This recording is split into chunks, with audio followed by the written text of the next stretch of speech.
Imagine a time when the entire world was about to change because of a 1,000-mile journey. We're looking at Europe in the 11th century, where the Catholic Church was the dominant power.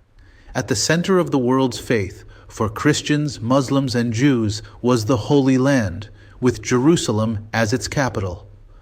While the region was under Muslim rule, this area was a religious flashpoint, and the resulting military expeditions, known as the Crusades, would shatter the isolation of medieval Europe forever. Before the Crusades, Europe was relatively isolated, still recovering from the fall of the Roman Empire. Life was centered on local manners, but the Catholic Church held immense power.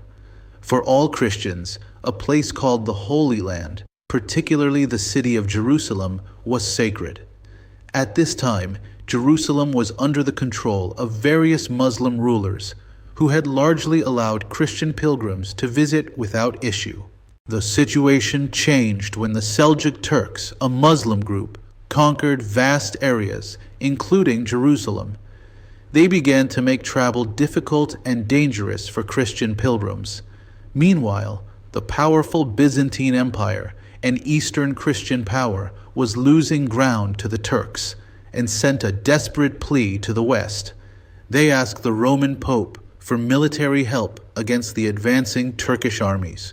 In 1095, Pope Urban II called a huge meeting in France and gave one of the most important speeches in history. He urged all Christian nobles and knights to stop fighting each other and instead fight for a holy cause, reclaiming the Holy Land. The motivations were powerful. Not only would they gain immense wealth and land, but the Pope promised the ultimate reward: complete forgiveness of all their sins. The expeditions launched following the Pope's speech became known as the Crusades, which comes from the Latin word crux, meaning cross. These were essentially holy wars fought in the name of God. To show their commitment, every person who took the vow to fight sewed a red cross onto their clothing. They were literally fighting under the banner of the cross, believing they were fulfilling God's will. The First Crusade was the only one that truly succeeded in its initial military goal. An enormous, chaotic army of European knights and peasants traveled thousands of miles across rugged terrain to the Middle East.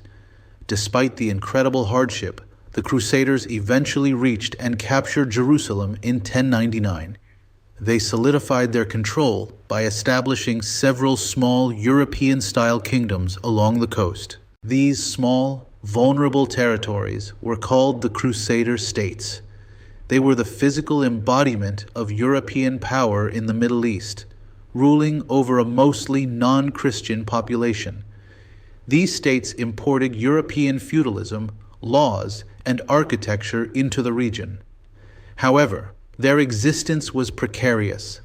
They were surrounded by powerful Muslim territories and would require constant defense from Europe. Muslim leaders refused to simply let the Crusaders hold their lands, leading to the Second and Third Crusades.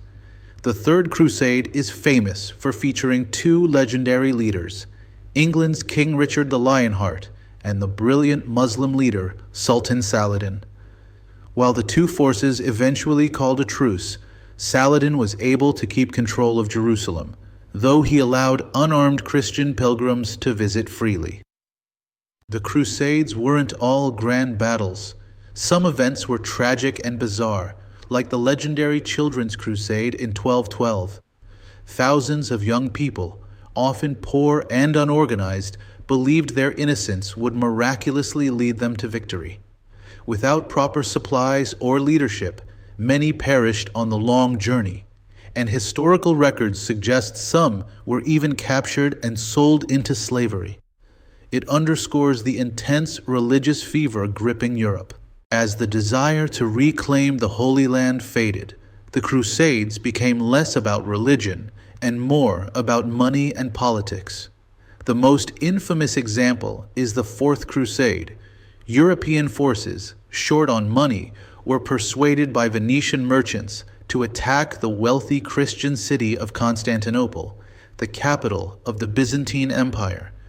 They looted and sacked the city, severely weakening the Byzantines and showing how far the original religious goals had been corrupted.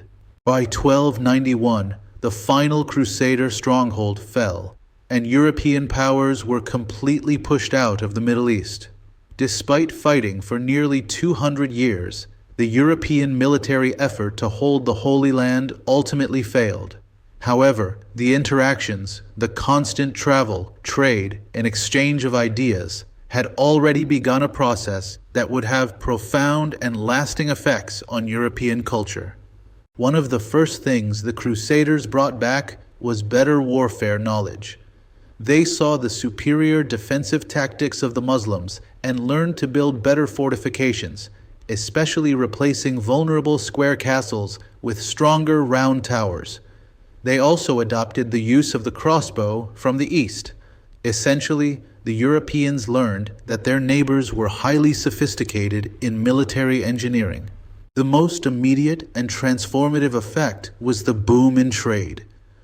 When the Crusaders returned home, they brought with them a taste and a demand for exotic goods they had never seen before. Suddenly, European nobles craved spices like pepper and cinnamon, silk, soft cotton, and new varieties of fruits and sugar. This new demand created trade routes that funneled wealth into Europe. This increase in trade had a huge economic impact. Italian city-states like Venice and Genoa, positioned perfectly to control the sea routes, grew incredibly wealthy by transporting these eastern goods. This influx of money slowly began to break down the local European manorial system, where land was the only wealth. This new money flow eventually helped finance the explosion of art and culture known as the Renaissance. Perhaps the most important cultural exchange was the transfer of ideas and knowledge. The Crusaders encountered civilizations that were far more advanced in areas like philosophy, astronomy, and mathematics. Crucially, Muslim scholars had preserved and translated the works of ancient Greek and Roman thinkers that were completely lost in Europe. This rediscovery, combined with essential innovations like Arabic numerals and the concept of zero, revolutionized European thinking. European medicine at the time was often crude and superstitious. When Crusaders were wounded, they were often treated in the advanced hospitals of the Middle East. They witnessed systematic medical practices, better surgical techniques, and a massive body of medical literature.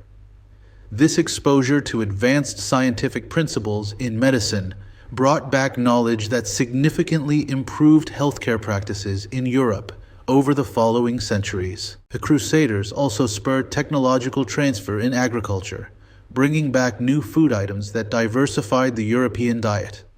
They introduced things like citrus fruits, better irrigation techniques, and most notably, sugarcane. Before the Crusades, sugar was rare in Europe. After, it became a key trading commodity, fundamentally changing European tastes and contributing to a growing global food network.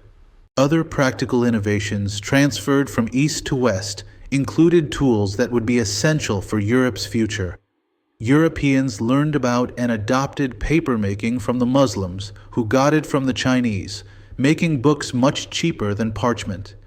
They also gained better knowledge of map-making and navigation tools like the compass, all of which would prove vital when European exploration began hundreds of years later. Despite the positive cultural exchange, the Crusades had serious negative consequences, especially regarding religious hostility.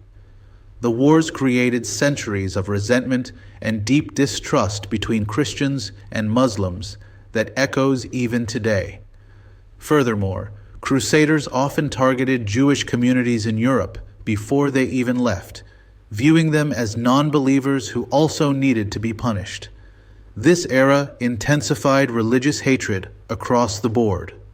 It's important to recognize the human element in the conflict. Sultan Saladin stands out as a military genius and a highly respected leader. He was responsible for recapturing Jerusalem and was known for his courage and his adherence to his own code of honor. Unlike the often brutal Crusaders, Saladin was noted for his chivalrous behavior, sometimes even providing medical treatment to his captured enemies, earning him respect even from his European rivals.